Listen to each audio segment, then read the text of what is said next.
सत्संग में आने से कितने कितने विकार भ्रम भ्रांतियाँ खत्म हो जाती है। नहीं तो इंसान सत्संग जी पूरे जीवन भर इन भ्रम भ्रांतियों में पड़ा रहता है और इस प्रभु परमात्मा से सत्संग उसका नाता नहीं जुड़ता है। इस प्रभु परमात्मा ने हमें मनुष्य जीवन दिया है। अब ये सत्संग बड़े भाग्य से जीवन प्राप्त हुआ है। मानुष योनि दुर्लभ है, होत न बारंबार, जो फल पेड़ से गिरे बहुल न लागे डाल, दोबारा मिलने वाला नहीं है। अब इस चांस को इसको कैसे हम सफल करें? वर्तमान सतगुरु के चरणों में आकर के, जब वर्तमान सतगुरु माता सुदीक्षा जी महाराज शास्त्री शुरू होगी।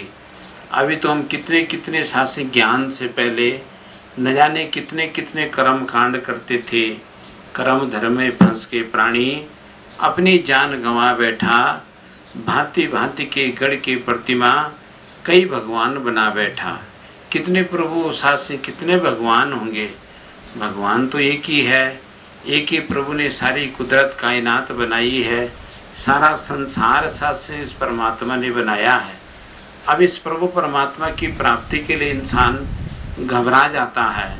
कोई भी साथ इंसान पूजा पाठ प्रभु के नाम पर अनेकों कार्य करता है, लेकिन अगर ये कहते कि भाई तुझे भगवान के दर्शन कराते हैं, भगवान से आपका मेल कराते हैं, तो इंसान घबरा जाता है, विचलित हो जाता है। कहते मुझे मेल नहीं करना है, भजता रहूँगा, याद करता रहूँगा, लेकिन साहब वो समय आएगा, नहीं तो समय तो संसार से चला जाएगा, हम संसार से चले जाएंगे। महापुरुष निरंतर समझाते हैं, समय गया फिर हाथ न आए, अंत समय पछताएगा, जब संदेशा यम का आए, नैनो नीर भाएगा। तेरे सगे साथी ये न काम आएंगे, काम समय पर हाड़ का नाम ही आए, ये हाड़ और चाम नहीं, अवतार भक्त से मांगे लेखा, धर्मराज का काम नहीं। कोई भी शासन बचाने वाला नहीं है। इंसान को अगर बचा सकता है तो ये परमात्मा ही बचा सकता है। परमात्मा ने सारी कुदरत कायनात बनाई है, सारे जीव जंतु प्रभु ने बनाए हैं। अब जिनको प्रभु का ज्ञान हो जाएगा वो धूप में भी चल देंगे सत्संग जी। अब ज्ञानी तो हम यहाँ आए सत्संग जी, कितनी शादियाँ छोड़ के यहाँ आए। सत्संग ज्ञान न होता तो यहाँ आते भी ना धूप में। किसी से भी आप कहोगे भाई तुझे धूप में चलना है, तो शास्त्री बड़े बड़े ज्ञानी घबरा जाएंगे। उन्होंने कहा भाई हमारे बस का जाना नहीं है। शास्त्री अभी यहाँ आए हैं, दास ने भी वो धारमंडल जाना है, वहाँ 16 तारीख सत्संग जी समागम है। अब इस गाड़ी को बदल के फिर आगे छोड़ेगी, फिर दूसरी गाड़ी पकड़ेंगे सत्संग जी। तो कहने का मतलब है कि कभी 3-3 गाड़ी बदल के कहीं से कहीं, कहीं से कहीं, कोई पैदल चल करके वहाँ 16 तारीख समागम है। और सत्संग जी चल ही रहे हैं, सुबह से घर से निकले हुए हैं। हालांकि संगत कहीं नहीं थी, सीधे यहीं आए, नकोट में ही रुके, साथ थोड़ी देर गजब में रुके। तो कहने का भाव है ज्ञानी तो है। बारिश लगती है तो कभी सत्संग जी चलते हैं पहाड़ों में, रोड बंद हो जाती है, रोड में रात काटी है हमने कई बार, ऐसा भी समय आया है। रास्ते में रुक गए वहीं सत्संग जी, न वहाँ पर खाना न वहाँ पर पानी, ऐसे रहो बैठे हुए। अगर प्रभु की भक्ति करनी है, अरे सत्संग जी खाली अगर वैसे नाम लेना है, सुविधा का नाम बहुत लेने वाले हैं। महात्मा कहते हैं वस्तु के बिना नाम कोई नाम नहीं होता, सिर्फ नाम से दुनिया का कोई काम नहीं होता। रोगी का लाजिम है दवाई हकीम, नुक्सों की आवाज़ से कोई आराम नहीं होता। सत्संग परमात्मा के नाम पर चलना है तो आपको धूप भी सहन करनी पड़ेगी, आपको भूख भी सहन करनी पड़ेगी, आपको प्यास भी सहन करनी पड़ेगी, आपको नींद भी गंवानी पड़ेगी, सारा गंवाना ही गंवाना है सत्संग जी। आपको बारिश में भी रहना पड़ेगा, हवा में भी साथ से चलना पड़ेगा। अगर भक्त की ऐसी अवस्था है, उसको प्रभु का भक्त कहा गया है। भक्त ये नहीं कि महाराज मैं तो बिल्कुल जब बिल्कुल छाया होगी ठीक ठाक होगा तब चलना है, पसीना बहानी पड़ेगी सत्संग जी। अगर तो इन सब चीज़ों को तैयार है तब का कामी क्रोधी लालची, इनसे भक्ति न होई, कहते जो इसको काम की चिंता आ गई, लालच पैदा हो गया, कहते ये भक्ति नहीं कर सकते।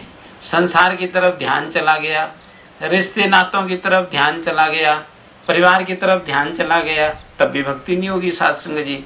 भक्ति करे कोई सूरमा, जाति वर्ण कुल खोए। हर साध संग जाति वर्ण को छोड़ करके हर परिवार को अपने परिवार में जान करके प्रभु परमात्मा के नाम पर चलना है। और जब तो साध संग सब जगह ऐसा चलेगा तो सब घट में मेरा साईं है, सोने सेज न कोई, बलिहारी वो घट है जागट प्रेम होए। बलिहारी वो घट है साध संग जी। अभी दास रास्ते में आ रहा था, धनवला जी महापुरुषों से बात हो रही थी कि दास को वो मिले, वहाँ ऐसे से बताया, चरणामृत दिलाया और वो ठीक हो गए साध संग जी। तो गुरु की कितनी बड़ी कृपा है। जो साध संग दुखी हैं, भूले हैं, भटके हैं, जब साध संग जी इसके नाम पर महापुरुष सुमिरन करके चरणामृत देते हैं तो साध संग जी मुर्दा तन में डाले प्राण, ये सब में जान फूंक देता है साध संग जी। सब में जान आ जाती है। महापुरुषों के दर्शन करते हैं, वैसे भूल जाते हैं साध संग जी। गुरसिक से जब गुरसिक मिलते, मन ही मन हर्षाते हैं। एक दूजे के चरणों पर वे अपना शीश झुकाते हैं, अपना शीश रख देते हैं साध संग जी। दास नकोट में कह रहा था उनसे कि देखो महापुरुष कहीं भी संगत हो चल देते हैं। आप संसार को बुलाओगे शादी में तो उनके लिए पहले शराब मंगानी पड़ेगी साध संग जी। शराब नहीं होगी तो आएंगे नहीं हो। और साथ से खुश करने के लिए आपको डीजे भी लाना पड़ेगा, शराब भी पिलानी पड़ेगी, नहीं तो काम भी नहीं करेंगे साध संग जी। वो कहते हैं हम काम नहीं करेंगे अगर शराब नहीं लाओगे। महापुरुष कहते हैं महाराज शराब को छाती नहीं लगाना, हम तुम्हारा काम करेंगे साध संग जी। कोई दास कई जगह बोलता है भाई तुम शादी में नशा मत करो साध संग जी, महापुरुषों को बुलाओ और साध संग जी जिसने नशा करना उसकी जरूरत ही नहीं है हमें। ऐसा समाज में कहीं है साध संग जी? वो सिर्फ सदगुरु के दर पर है जहाँ कोई इंसान की इच्छाएं नहीं होती है। नहीं तो इंसान बिगर इच्छा का साध संग कहीं भी जाने को तैयार नहीं है। एक निस्वार्थ भक्ति, निर्मल मन जो मोई भावा, छल छिद्र कपट नहीं भावा। कहते निर्मल मन से प्रभु की भक्ति करनी है तब आशीर्वाद मिलता है। और यदि आप साध संग जी खा पी करके संसारिक भौतिक चीजों का ध्यान करोगे तो महापुरुष होने का स्वार्थ के सब करे प्रीति, ये तो स्वार्थ के लिए संसार सारा अपना हो जाएगा आपका। अब आप देखो रिश्तेदार हैं, सगे संबंधी हैं, सब क्या है साध संग जी? कितने दिन के लिए हैं? सब छोड़ देंगे, साथ दातार साथ देगा। कहते इन्होंने सबने साथ छोड़ना है और हमारा साथ कौन देगा? परमात्मा साथ देगा। आज भी परमात्मा साथ दे रहा है, कल भी परमात्मा ने साथ देना है और आगे भी परमात्मा साथ देगा। पहले भी प्रभु ने साथ दिया, तो क्यों ना हम प्रभु की भक्ति करें साध संग जी।